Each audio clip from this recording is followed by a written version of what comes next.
Understanding signal chain is one of the most important things you can do on your pedal board. It has a drastic effect on your overall sound, the order in which you run your pedals, how you run them, if it's series and parallel, 4-cable, or even 5-cable method. Understanding these basic principles and how they affect your overall tone is really a recipe for success. Today, I'm going to show you how to use a splitter and a mixer 5 different ways on your pedal board with varying degrees of difficulty. So come with me now and I'll show you step by step how to wire these in.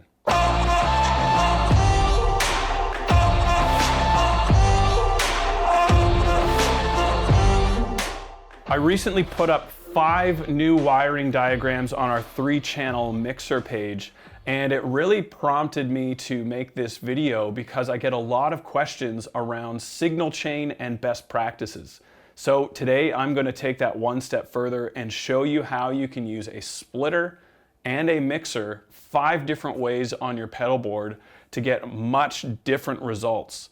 Whether you play through a high gain amp and you're wanting to use 4 or 5 cable method, whether you're running stereo but still want to mess around with parallel effects, or if you're going full on into wet dry and wet dry wet, today's episode is going to show you how to wire this up. I also am going to show you an alternate option for how you can use splitters and mixers for an instrument select, so you can have multiple instruments coming into your board that can be used at the same time or individually. Lots of options we're going to go over today. This is probably a little bit more on the intermediate side of signal chain and signal routing. So if you haven't watched videos on signal chain before, watch our signal chain or suffer videos I did a few years ago. The quality is not great, but the principles are sound, and then come back to this video. I think it'll really pay off. Let's get into the first diagram here that I have. It's on the website under the 3-channel line mixer page, and you can see it here on screen.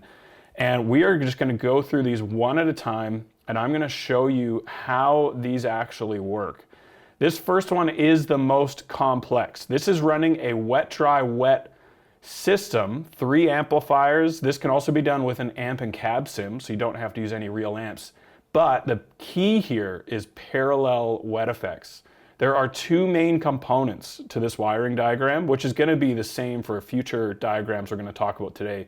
That is, you need a way to split your signal. So we have a 4-way buffered split, which we make here. You could use any buffered split so long as it has decent quality and good buffers in it. But we're splitting our signal and then we are mixing our signal. Those are the 2 main components. So we have our guitar runs into fuzz, overdrives, maybe a tuner, compressor, volume pedal, all that is in the dry section of the pedal board. Then we split our signal. And as you can see, we're splitting it 4 ways. One way is the dry out, which goes to the dry in on the 3-channel line mixer. And this is essentially just passing dry signal, buffering it, and then sending it out to a dry amp. So this dry amp is going to be getting all of the nuance of our signal, the transients of our guitar, the pick hitting the strings, the subtleties is going to be going to the dry amp. Then we split our signal to the input of the modulation pedal. In this case, it looks very similar to a Mobius. Then into the input at the same time as the delay, and at the same time we go to the input of the reverb. The main thing to note here is that when you split your signal this way, you are no longer running modulation into a delay, so the delay is seeing modulated signal, then into a reverb. The tendency here when you run these in series is that the signal tends to get quite muddied up, or it's really easy to overdo it. When you run them in parallel, like you can see on screen here, the reverb is seeing the clon. Let's say the clon is turned on. The reverb is seeing the clon as the pedal right before its input. The delay is seeing the clon as the pedal right before its input, and same goes for the modulation. So they are all seeing the dry signal. The way I like to explain this is it's almost like you're making a guitar track. You're playing the exact same thing, let's say clon in this example, into the modulation, into an amp, and recording it. That's it. That's your signal chain. Then you do a duplicate track, or you reamp it into clon, delay, amp. That's it. And then same thing for the reverb. So they are not interacting with each other, which means they are not muddying up as quickly as they would if you were running them in series. And the other thing this allows you to do is run your wet effects in kill dry. And basically what that means is only the delay repeats are going to go to the output. That initial attack of the guitar, the dry signal, is not going to the output of the delay. It's not going to the output of the reverb.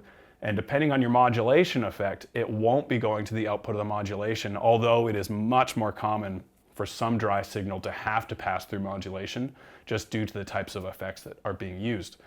But basically you are getting your wet amps that you can see on screen. The right amp and the left amp are only getting the repeats of the delay, the decay of the reverb, and the modulation effect, as much wet of that modulation as possible. The dry amp is not getting any of that. The dry amp is just seeing the guitar, fuzz, clon, whatever else is in your dry effects here, going to the dry amp. What this means is complete separation between amps.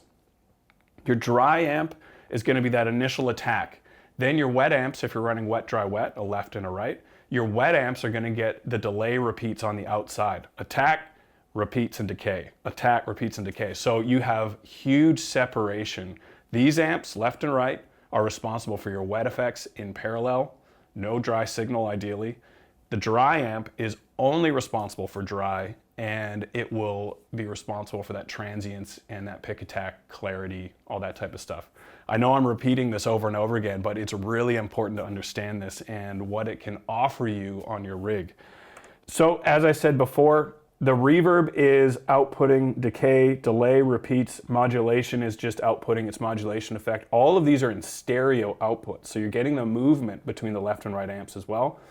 And then we have the dry mute, which I personally think is quite important if you're into ambient effects. A lot of guys don't think this is necessary, but they aren't doing ambience or pads or anything that requires wet only. If you hit this dry mute, now your dry amp is going to be muted, and you're only getting the repeats, decay, modulation effects in your left and right amps, which is perfect for setting up a pad or some sort of bed for the rest of the band or soundscape to play on top of. If you aren't into ambience, then I would agree. Dry mutes are not that important. If you are, it's really important, because if you can't mute your dry amp, then every note you play is going to be coming in loud and clear through that dry amp first, and then decay and repeats after that. So this is the first one. Obviously I took the longest to explain this one. Now the principles are going to really quickly carry across to the others, and we can keep going. This next diagram really builds heavily on the wet, dry, wet diagram we just went through, so we don't need to spend much time on this. But as you can see here, we still have the same parallel modulation and wet effects, the same dry signal feeding to the dry in. All of that stays the same separation, the same transients going to the dry amp. But this is my favorite way to run a wet, dry, wet rig. The biggest downside to running wet, dry, wet is you need to bring 3 amps, which means you also need to ask for 3 lines from front of house. You need 3 mics, 1 for each amp. But in this scenario, you're just bringing your dry tube amp, a real amp. You mic it up, and this is the foundation for your tone. This is kind of the bulk of the actual tonal quality of your sound. And then you're sending dry signal to your wet effects as normal, but those wet effects and modulation in parallel and in kill dry are sending to an amp sim, as you can see on screen. This amp sim then layers on top of that dry amp, sends to something like Longline or to a Venue DI, and then off to the sound desk. So what you're doing is the sound guy or girl is mixing your amp and cab sim wet effects on top of your real tube amp dry sound, and then they are mixing and blending those two together. One of the big perks here is that front of house can get their own mix and blend of your wet and dry signals, and you and your monitoring can also get a separate mix of your wet and dry signals to your preference. Front of house gets their preference, you get your preference, everyone wins. The downside to this has happened to me personally. If front of house hasn't gotten a good explanation of the rig you're running, they may forget your wet effects entirely. It's happened to me. You need to explain what you're doing very clearly so that they are on the same page and know exactly what's going on. This becomes very clear in sound check if you don't hear any of your wet effects coming through front of house. just make a note. I'm running two stereo lines here of DI'd signal down lines 32 and 33, whatever it is. So make sure that you explain the rig clearly, but this is a great way of getting the separation between lines without having to bring 3 amps. Just bring 1 amp for the core of your tone. You're good to go. As a side note, if you wanted to run all of these as amp and cab sim, you didn't want to bring a single amp, which I know is a lot of people, all you're gonna do is put your amp and cab sim in this diagram right after the tuner. Now every line out, the dry, the sends to your delay, modulation, and reverb, all of that is getting amp sim, and then you can run 3 separate lines out of your mixer here to front of house, to DIs, to a couple of long lines, whatever it needs to be. And that way you don't need to bring a single amp to your venue and you still get the separation. I personally, from experience, still think that running one real tube amp, if it's a great sounding tube amp and you love how it reacts to your playing, I still think that's the best of both worlds, but sometimes this is not practical, which I understand. So all amp and cab sim you can still do running in parallel. All right, let's move on to the next one. So this is a little bit different than what we've been talking about so far. This is an instrument select. Basically, we have 3 different instruments plugged into the line mixer, and since it's buffered, it can handle this and do a great job. It can receive mono ins and send dual mono outs, as you're gonna see on the diagram.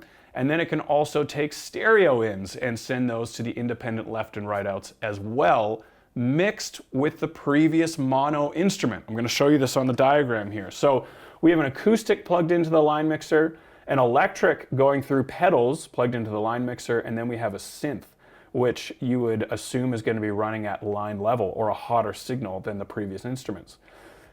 The acoustic coming in mono is going to be sent to both the right and left output of the line mixer. The guitar, which could run into overdrives, compressor, then into wet effects, delay and reverb, let's say, will then come in stereo as shown and send to the left and right outputs. And then we have a synth also running into the box, and that's running in stereo, also being sent to the left and right outputs. You can control the level of each instrument with the level knobs here and balance them, send them all to a reverb, which you can run on different presets depending on the instrument, and then out to your DAW or out to an amp, whatever it may be. In this case, I would probably recommend having an amp sim on your electric so that you can send everything out to common outputs. So even as an instrument select, this will work quite well. Let's keep moving. We're gonna go on to the next diagram.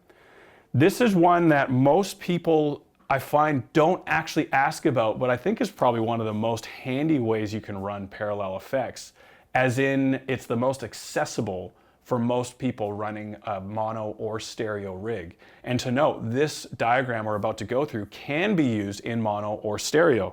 This is running a stereo rig, but still running parallel wet effects. So what we're gonna be doing in this instance, the dry section, as you can see, is running as normal. Guitar into fuzz, clone, tuner, even some modulation in this dry section. And then we go into the splitter. The splitter will split to your reverb and delay in parallel still. So these are gonna be running in kill dry.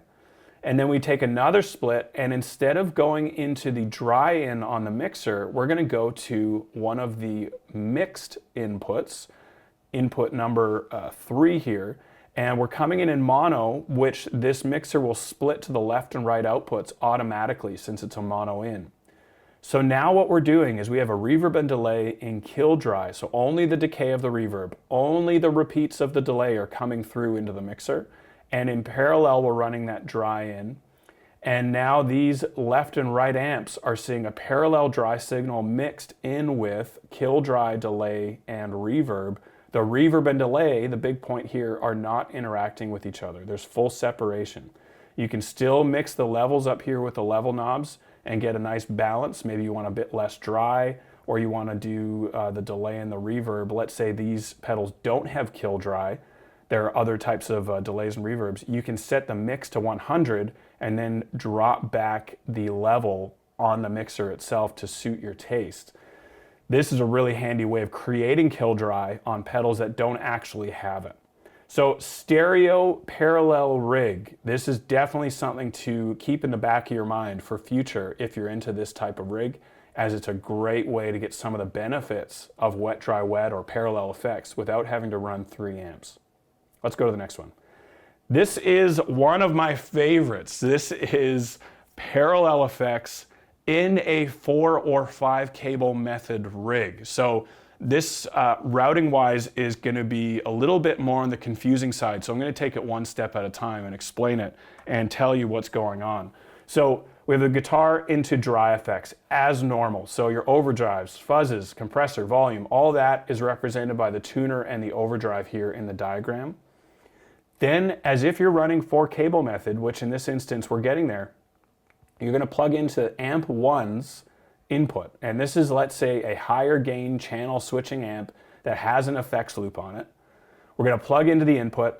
The effects send of amp 1 is going to go to, in this case, a mono modulation effect. And then after that modulation effect, we're splitting the signal to your dry signal, just like the previous diagram, parallel delay, parallel reverb, all in stereo.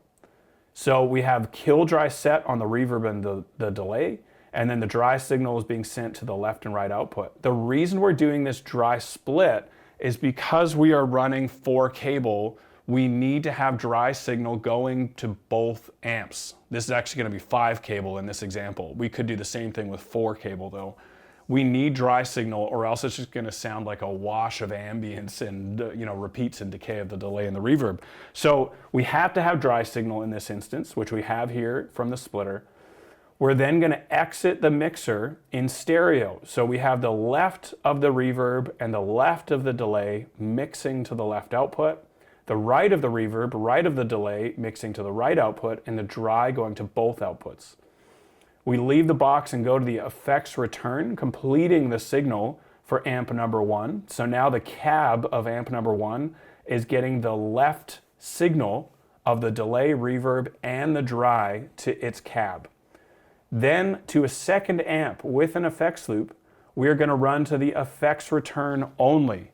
What this does is it takes the preamp of amp 1, so the channel switching section, the tone stack, all of your main tone controls, and it sends it to the power amp of amp 2. So amp 2's treble, amp 2's bass, all that stuff, the channel switching is not going to work on amp 2.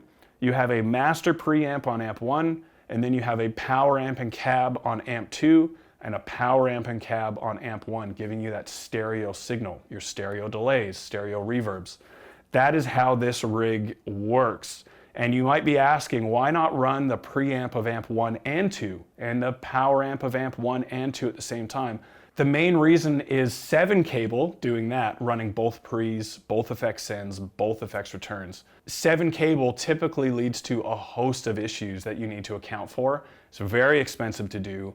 It's venue dependent a lot of the time, so you may run it really well. So at venue 1, you might have no issues and it's running really well. Venue 2, you could come up with a whole new list of noise issues and ground loops that are coming up in your rig that you need to be able to fix, which gets very expensive to do if you want to do it the right way. So 5 cable running 1 preamp and 2 power amps is a much more reliable, predictable way to do it, and it's a bit more cost effective as well after you pay for 2 amp channel switching amps. So that is a great way to run 5 cable method with parallel delay and reverb in the chain. After that, we are done. That is 5 different ways you can use a splitter and a mixer in your rig. Hopefully some of these have challenged your perception of what can be done with splitters and mixers and the wide array of options that are out there. By no means is this list exhaustive. It's just some of the most common ways that come up and some of the most common ways I try and get people to think about running their rigs when they are going down this direction of splitting and mixing. Hopefully that was helpful. Put your questions below. Tell me what I missed and where you would like to see more information in the future going even deeper on these topics. See you guys next week for another video on the Goodwood Audio YouTube channel.